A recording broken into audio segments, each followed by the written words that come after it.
So, one of my favorite things to watch is Aaron Matei and Katie Halper's Monday morning, where they do a recap of the weekend talk shows. Because I think the weekend talk shows are kind of, I know like people that I kind of respect will be like, oh, I watch Meet the Press or these types of shows, and they're just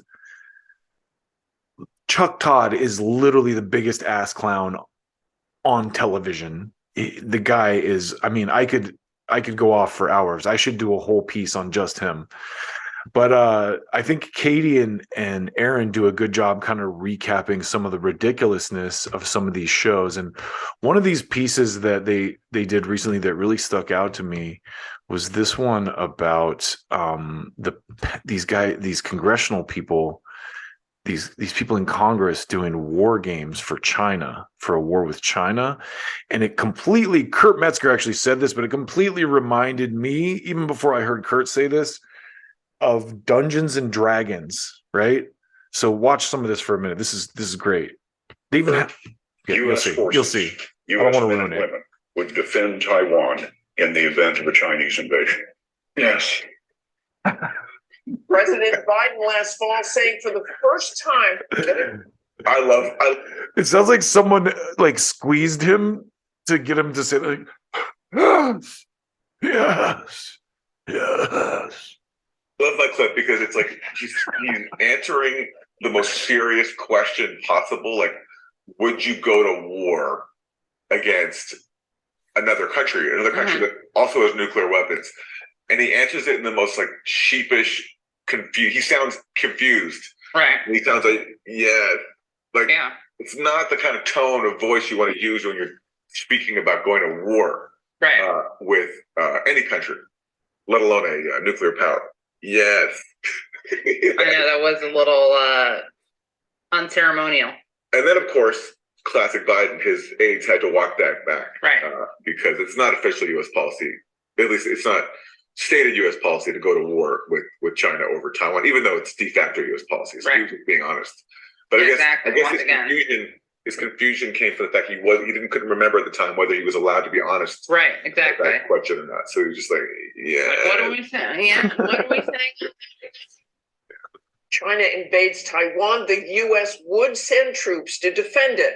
It's an invasion many experts predict. What I love about corporate news is you'll never see anyone on corporate news go, do you think this is a good idea? Should we really be spending all this money on weapons? Do you think there's any connection between us flooding other countries with weapons and the mass shooting problem here? Which could You'll never see that happen in this decade. We got a fascinating inside look this week at how members on the House China Committee are gaming out war scenarios. In the sky, on the sea, China staging combat exercises, a show of force, a warning that a potential blockade of Taiwan could be coming. The Chinese army. Like even her voiceover,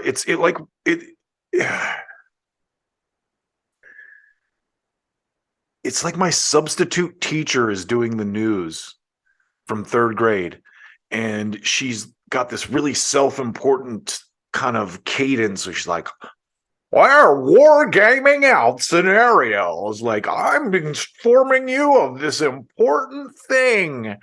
When it's really, I'm just doing propaganda for our war state and constant never-ending war because we flood everywhere with weapons in the name of profit. I hesitated a bit on that. I wanted to be concise. Even releasing this simulation of how they'd attack the nearby island, a self-governed democracy that China claims as its own territory. I wonder if other countries do that. Like what? Puerto Rico, a self-governed territory that the U.S. claims as its own. But on Capitol Hill this week, lawmakers staged their own simulation. Tonight is not about a desire for war. It's certainly not about playing frivolous games. It's about prevent war games. China It's not Yeah. prevent war games. I get it. That's a fun game. That's Prevent war games. Prevent. When we play Dungeons and Dragons, we don't play it to fight dragons, man. We play it to prevent fights between dragons and warriors, bruh. War games.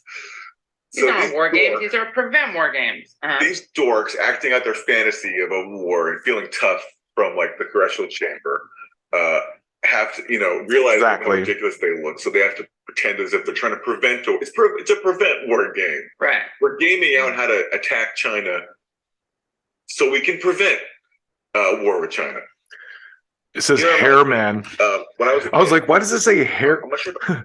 It's because they froze the video, before the C completely faded in, but it says hair man. Love that. Represent Mike Gallagher. Probably another R there too. Hair man. He does have great hair. We'll give him I've that. told the story before, but it really applies to so many political development stories. Where one time when I was in third grade, there was a rumor in the schoolyard that people were throwing rocks. We're not even sure if it was true. So me and my friends developed a group called the Rock Stoppers, where we gave each other code names, and we were like, the aim of our group was to stop people throwing When I rocks. first Instead of heard that, banning them. when I first heard Aaron going off about this, I thought I should turn this into a remix for sure. I might still have to do that. Sorry. And we started doing it, and we couldn't find anybody throwing Rock stoppers. rocks. So we ourselves started gathering some rocks. Wow. And what we would do is we would we started gathering the rocks and kind of and started practicing throwing them. But the way we justified it to ourselves is that these were like defensive rocks. Right. Someone else threw them. Wow. So the Rock Stoppers actually became the Rock Throwers. Rock throwers. Yeah. Wow. Yeah. You know what? I don't know why. Because we had to justify our existence. Exactly. We were now a group, and group mentalities and have incentives to keep the group going and give yourself some purpose. Perfect metaphor. So much like Congress, they're a group. They're not really focused on any real issues. They serve their donors. Their donors are the military-industrial complex.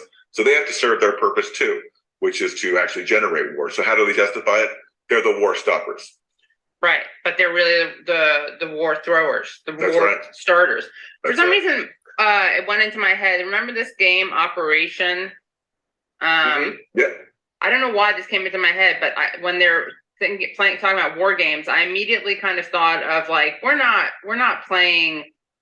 engaging in war games. We're doing stop war games. Mm-hmm. It would be like if you played Operation and you're like, we're not playing Operation, we're playing Stop Operation. Mm-hmm. Mm-hmm.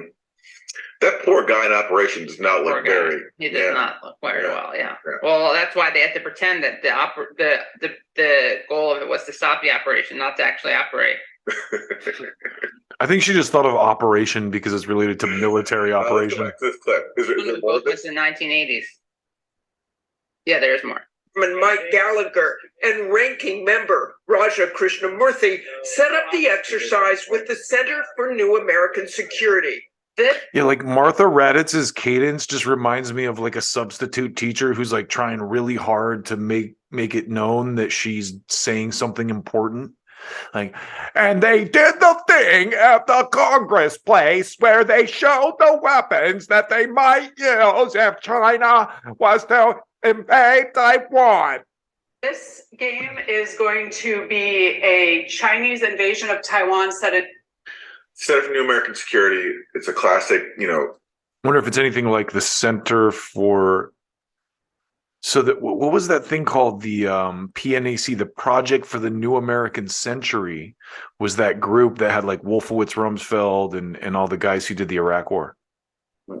Weapons industry funded think tank, very close with the Democratic Party, especially, but it is bipartisan, and they've done these war games before. Remember. I mean, when I hear these types of organizations exist and they're close to the Democratic Party, it just hammers the nail even further that the neocons are now the Democrats.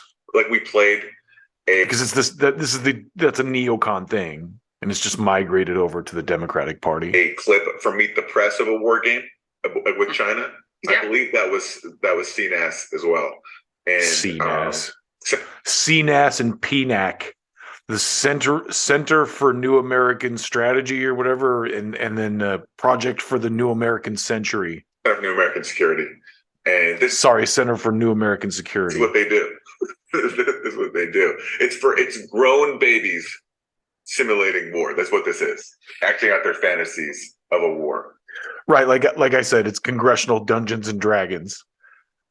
They think it's their way of mentally justifying the billions and billions of dollars we were funnel overseas. Pretending they're to- not. Yeah, all to serve their donors. Right. It's a game indeed. In 2027. What exactly do we know right now about their mobilization effort? Members from both sides of the aisle coming together, politics set aside. There's Virginia Republican Politics set aside. Uniparty. No difference. Isn't that beautiful? Doesn't that bring a tear out coming Yeah, together? yeah. Putting politics aside to simulate a war with China. It's just so touching. It's moving. So I just knocked over my Yeah, microphone. you got so Go, Aaron. emotional about it. and Massachusetts Democrat Jake Auchincloss, the members taking on the role of advisors to the president.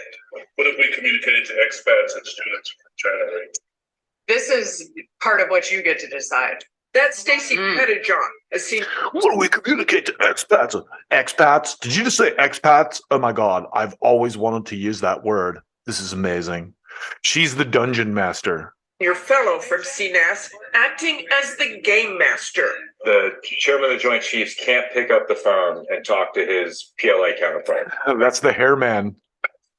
Unfortunately, General Holmes is cut off.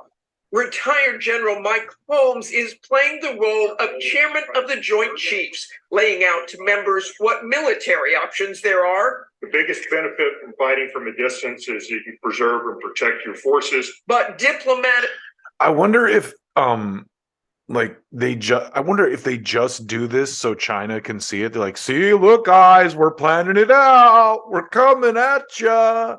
We got a plan. Meanwhile, China's like, yo, we already know your entire plan. We recorded it through the chips back doors that are in all your phones. And economic Look how much options fun they're off the having. table as well. So let's cut there. I think that kind of stuff, watching that kind of stuff, it's like, what really? Are you serious? That's what our tax dollars are going to? There are a million problems in this country that need your focus, guys, and you're playing Dungeons and Dragons in Congress. Ah.